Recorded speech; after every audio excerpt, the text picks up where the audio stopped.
Now here was another problem that we worked on, and I'm just going to be very quick because we already know the sum of the forces in the y direction for block number 1 will be T minus m1g equals minus m1a.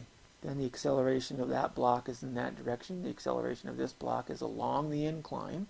So let's look at the forces acting on block 2. There's a tension, T. That's a tension due to the string acting on block 2. There's F sub n. That's a normal force due to the track acting on block 2. There's a gravitational force, m2g, due to the earth acting on block 2. Notice that's downward.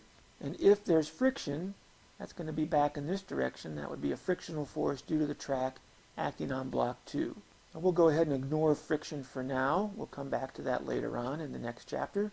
To make my life simple, I'm going to look at the x-axis is going parallel to the track and the y-axis is being perpendicular to the track. I don't need to do it that way, but that's going to make my life much easier. So as I look at the sum of the forces in the x direction, I have T, but I also have a component of gravity in the x direction. Now if I label this angle theta, that component of gravity is m2g sine of theta. And that's going to equal m2 times the acceleration. When I look at the sum of the forces in the y direction, I'm going to have F normal minus m2g cosine theta. Now the acceleration is strictly in the x direction, and so the y acceleration is 0. So the sum of the forces in the y direction is 0. Notice the normal force here is equal to m2g cosine theta. So here's a first example of when the normal force is not equal to weight. There are other ways that can happen besides this. So again, don't assume the normal force equals the weight. So as I looked at my equations, from the previous diagram I had T minus m1g equals minus m1a, and from here I have T minus m2g sine theta equals m2a. And so if I know the masses and the acceleration due to gravity and the angle theta, then tension and acceleration are my only two unknowns. So again, I have a system of two equations and two unknowns. Notice in this scenario, the y equation really didn't matter. Now that'll change when we talk about friction later on. Let's talk about this angle theta that's in here. If I look at the horizontal as being in this direction, and the track is climbing in that direction, this turns out to be the angle theta. Now let's prove that. Keep in mind that the normal is perpendicular to the track, so that's going to come off in this direction, and this is at 90 degrees. Hence the term normal, it's got to be perpendicular. So this angle in here I'm going to call alpha. Now theta plus alpha equal 90 degrees. Three angles in a triangle will add up to 90 degrees, and I know this one is 90 right here, so theta plus alpha must be the other 90 degrees. Now the gravitational force came down like this in the vertical direction, so that's by definition perpendicular to the horizontal. Well, if that's the case, and this angle over here is alpha, this angle in here must be theta, because alpha plus theta must be 90, because that's what's left over after this right angle. And so this angle in here is in fact equal to the angle of the track with respect to the horizontal, which would be that value in there. You can see that your geometry is very important. Let's keep that in our heads because we're going to come back to that more than once. Alright, so let's talk about friction. Turns out there are two different kinds of friction that we'll be working with here.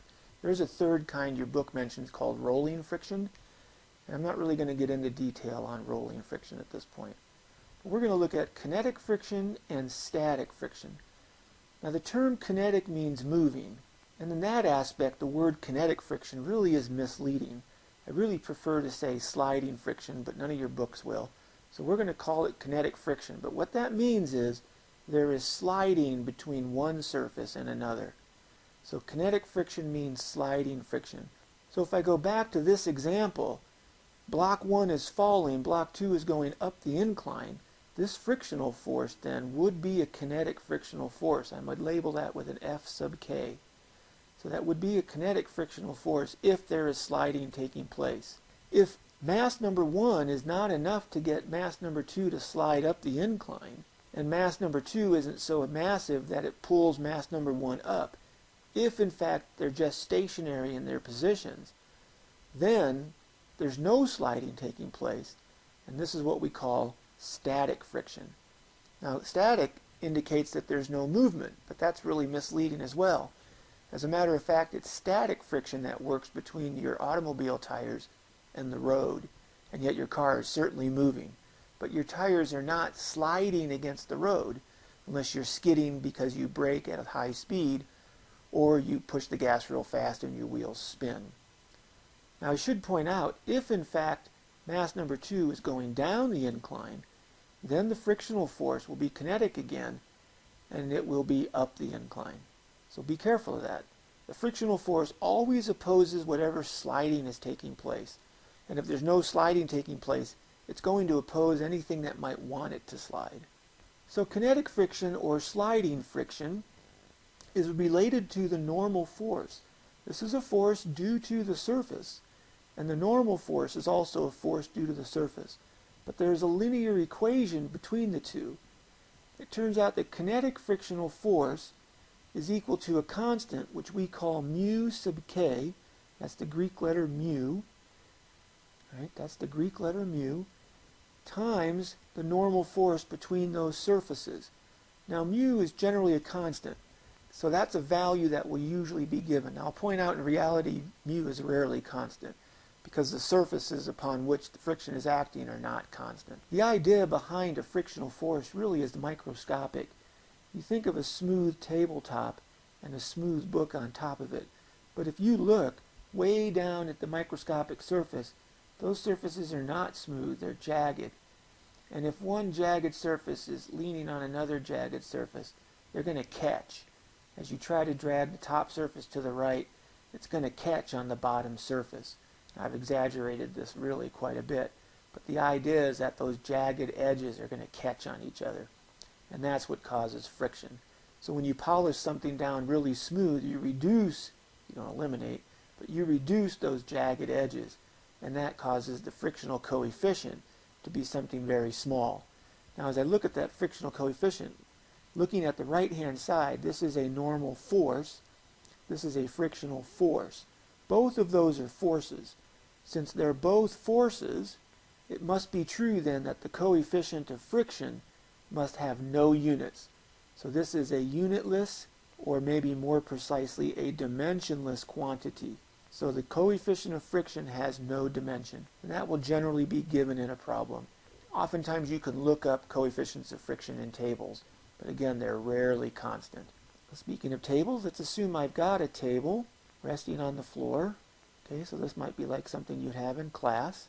And let's pull on the table in this direction. So that's a force, let's write it in blue. So I'm going to pull with some force, I'll call that P. Now there are normal forces acting on the table, and those are due to the floor. So as I pull it to the right, a frictional force is going to want to be here to the left. So there's your frictional force, there's one at each set of legs. If the table is not moving, then that frictional force is static.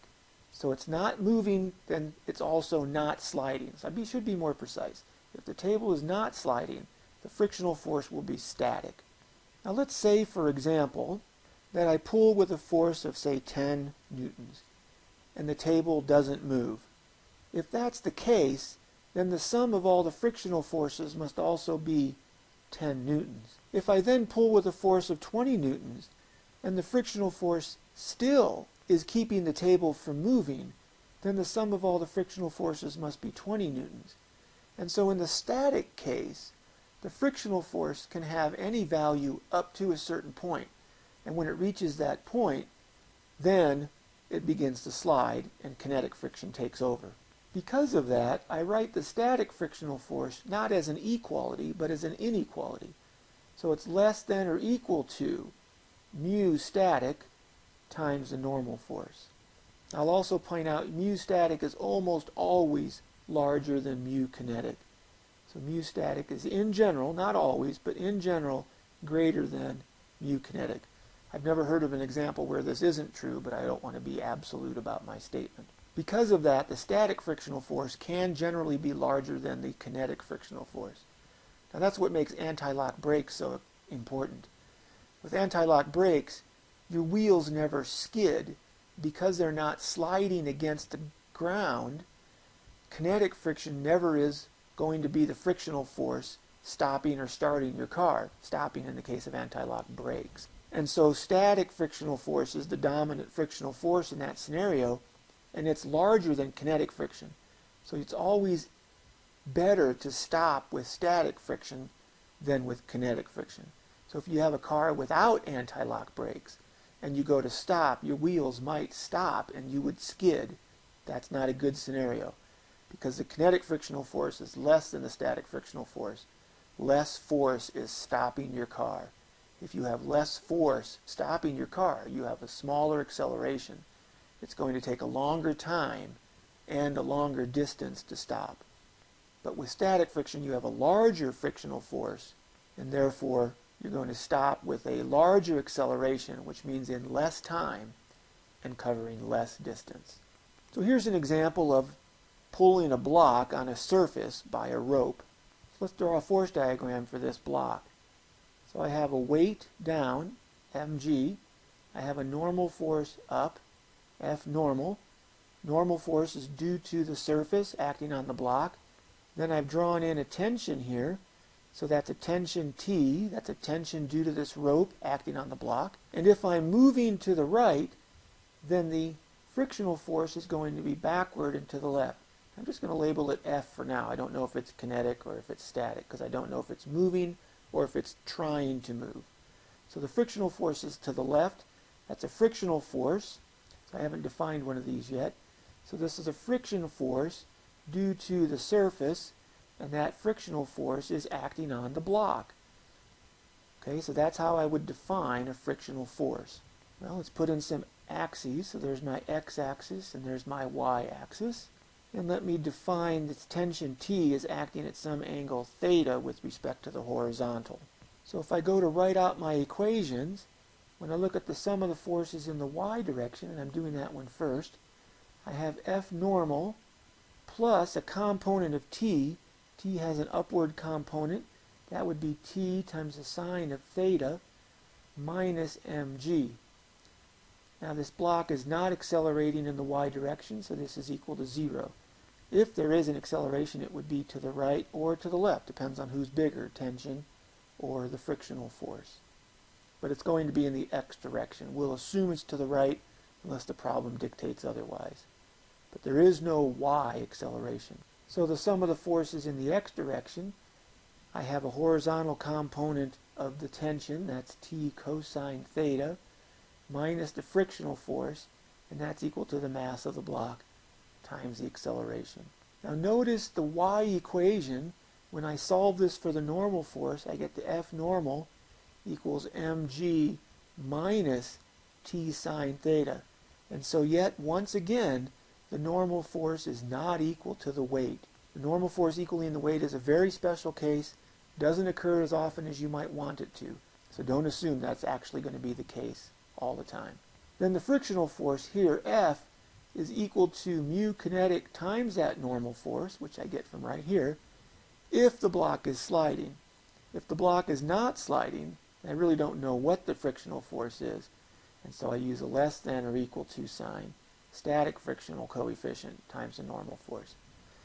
In many, many cases, I'll say something like the block is about to slide, or the maximum tension for which the block will not slide.